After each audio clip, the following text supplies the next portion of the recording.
नमः संस्कृताय मित्रों, मैं डॉक्टर तन्वी सिंह अपने चैनल इटर्नल एडुसेंस क्लासेस पर आप सभी का स्वागत करती हूं।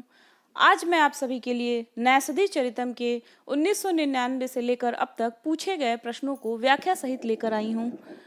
मैंने अपने चैनल पे संस्कृत के बहुत सारे वीडियो अलग अलग टॉपिक के 1999 से लेकर अब तक पूछे गए प्रश्नों को व्याख्या सहित अपने चैनल पर डाल दिया है। उसके अलावा भी बहुत सारे महत्वपूर्ण वीडियोस हमारे चैनल पर उपलब्ध है। मैं अपने सभी संस्कृत मित्रों से ये अनुरोध करती हूँ कि मेरे चैनल को ज़्यादा से ज़्यादा सब्सक्राइब करें, लाइक करें, शेयर करें, ज़्यादा से ज़्यादा संस्कृत मित्रों तक पहुँचाएं। ये चैनल एकदम निःशुल्क है। आप सभी संस्कृत मित्रों की सहायता के लिए ही ये चैनल बनाया गया है। तो आप इस चैनल को ज़्यादा से ज़्यादा शेयर करिए। आपके सहयोग से मैं संस्कृत के सभी मित्रों का ज़्यादा से ज़्यादा सहयोग कर पाऊंगी। आने वाले समय में मैं नेट का, असिस्टेंट प्रोफेसर का, सबका वीडियो अपलोड करूंगी। तो आप सभी मेरे चैनल से बने रहिए। तो चलिए आज की क्लास को हम स्टार्ट करते हैं। तो आज हम नैषधीय चरितम के प्रश्नों को देखेंगे। तो नैषधीय चरितम का पहला प्रश्न है, नैषधीय चरितम में कितने सर्ग स्वीकृत किए गए हैं? तो इसका आंसर है, नैषधीय चरितम में कितने सर्ग स्वीकृत किए गए हैं? तो नैषधीय चरितम में 22 सर्ग है। बहुत सारे संस्कृत मित्र जो हैं वो नैषधीय चरितम पढ़े ही नहीं होंगे, तो अगर वो ये वीडियो भी देख लेंगे तो नैषधीय चरितम के उनके जो डाउट होंगे वो यहीं पे क्लियर हो जाएंगे। उसके बाद आप नैषधीय चरितम को जाके डिटेल में पढ़ सकते हैं। तो चलिए हम इसकी व्याख्या देख लेते हैं।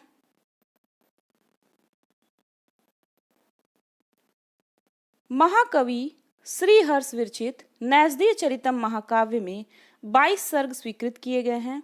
अतएव नैषधीय चरितम बृहत्त्रयी का सर्वोत्कृष्ट रत्न माना जाता है। इसमें नल दमयंती के प्रणय से लेकर परिणय विवाह तक का सांगोपांग उल्लेख है। अब यहीं पे हम अन्य महत्वपूर्ण तथ्य भी देख लेते हैं। श्रीहर्ष के पिता का नाम श्रीहीर और माता का नाम मामल्य देवी था। कन्नौज के राजा जयत चंद्र, इनका प्रचलित नाम था जयचंद्र, उनके आश्रयदाता थे।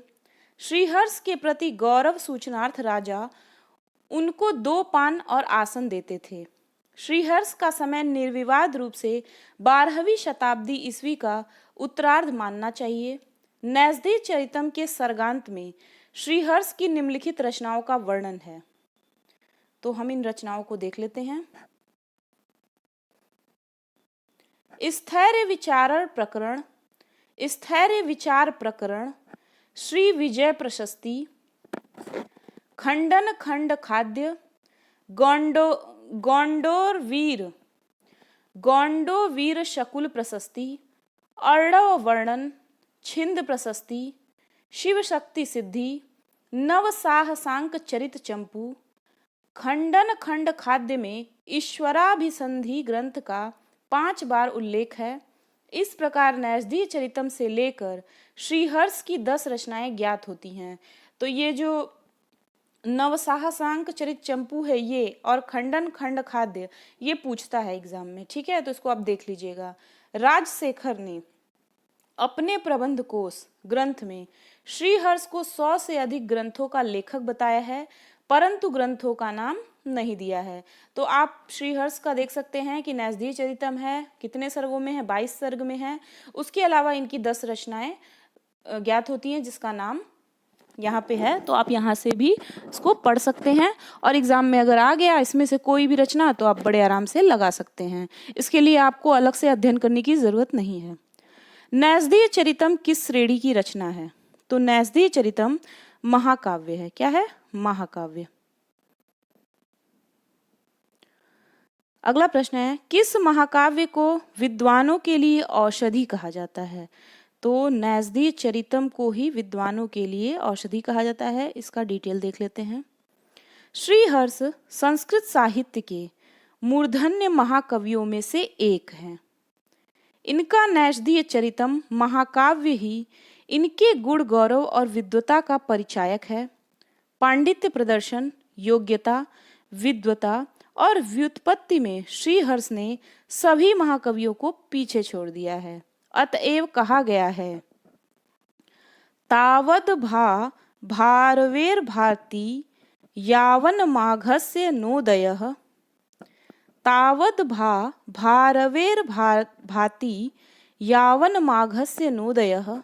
उदिते नैषधे काव्ये, उदिते नैषधे काव्ये क्व माघ क्व च भारवी।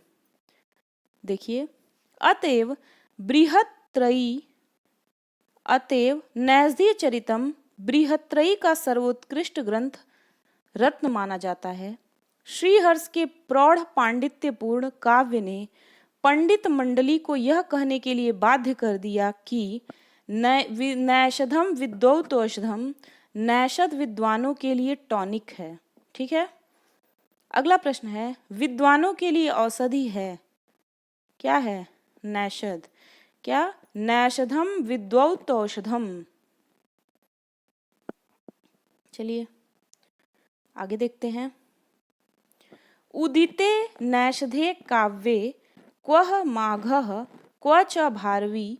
यहाँ नैषधे पद किस महाकवि की ओर संकेत करता है? तो इसका उत्तर है श्रीहर्ष। नैषधीय चरितम में मुख्य रस क्या है? तो नैषधीय चरितम में श्रृंगार मुख्य रस है। इसकी व्याख्या देख लीजिए। श्रीहर्ष प्रणीत नैषधीय चरितम में मुख्य रस श्रृंगार है। नैषध में श्रृंगार अंगी रस है। वीर करुण हास्य आदि अंगभूत रस हैं। अगला प्रश्न है, श्रृंगारामृत शीतांशु, श्रृंगारामृत शीतांशु विशेषण किस काव्य के लिए प्रसिद्ध है? ये आप देखिए एकदम नया टाइप का प्रश्न है। इसका आंसर है नैषधीय चरितम। इसको आप देख लीजिए।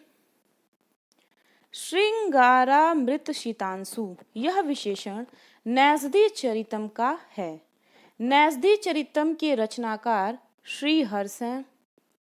इस ग्रंथ में 22 सर्ग हैं, जिसमें 2830 श्लोक हैं। यह ग्रंथ विद्वानों के लिए औषधि रूप में स्वीकृत है। इसमें नल दमयंती के प्रणय से लेकर परिणय विवाह तक का सांगोपांग उल्लेख है। तो जो मित्र नैषधीय चरितम नहीं पढ़े हैं उनके लिए ये वीडियो महत्वपूर्ण साबित हो सकता है। आपको सीधे सीधे मैंने बता दिया कि नैषधीय चरितम किसका है। नैषधीय चरितम जो है वो श्रीहर्ष का है। ठीक है, इसमें देखिए क्या क्या क्वेश्चन बन सकता है कि नैषधीय चरितम की रचना किसने की है? तो नैषधीय चरितम की रचना श्रीहर्ष ने की है। नैषधीय चरितम में कितने सर्ग हैं? 22 सर्ग हैं। ठीक है, इसमें किसकी कथा है? इसमें नल दमयंती की प्रणय कथा से लेकर उनके विवाह तक का उल्लेख है। फिर सबसे इम्पोर्टेंट नैषधीय चरितम की गणना जो है वो बृहत्त्रयी में होती है। ठीक, अब इसमें श्रीहर्ष के माता पिता का नाम पूछ सकता है। उनकी माता का नाम श्रीहीर है, मामल देवी उनकी माता का नाम, और पिता का नाम श्रीहीर। फिर ये क्वेश्चन पूछा था कि नैषधीय चरितम का मुख्य रस क्या है? तो नैषधीय चरितम का मुख्य रस जो है वो श्रृंगार है। फिर एक नया प्रश्न ये कि श्रृंगारामृत शीतांशु किसको कहा गया है? तो नैषधीय चरितम को कहा गया है। फिर ये प्रश्न था नैषधम विद्वौतौषधम किसके लिए कहा गया है? नैषधीय चरितम के लिए कहा गया है। ठीक है, फिर ये वाला उदिते नैषधे काव्ये क्व माघ क्व च भारवी, ये नैषधे पद किस महाकवि की ओर संकेत करता है? तो ऐसे भी पूछ सकता है। तो इतना भी आपके दिमाग में बन जाए नैषधीय चरितम के विषय में तो आप नैषधीय चरितम के प्रश्नों को आसानी से सॉल्व कर सकते हैं। तो आज की वीडियो थोड़ी छोटी है लेकिन आपके लिए महत्वपूर्ण है, तो कोई भी टॉपिक छूट न जाए इसलिए मैं सारे ही टॉपिक के प्रश्नों को आपसे डिस्कस कर रही हूँ, ताकि आपके दिमाग में हर ग्रंथ के प्रति आपके दिमाग में जानकारी रहे। तो चलिए मिलते हैं अगले वीडियो में अगले टॉपिक के साथ। तब तक के लिए धन्यवाद। नमः संस्कृताय।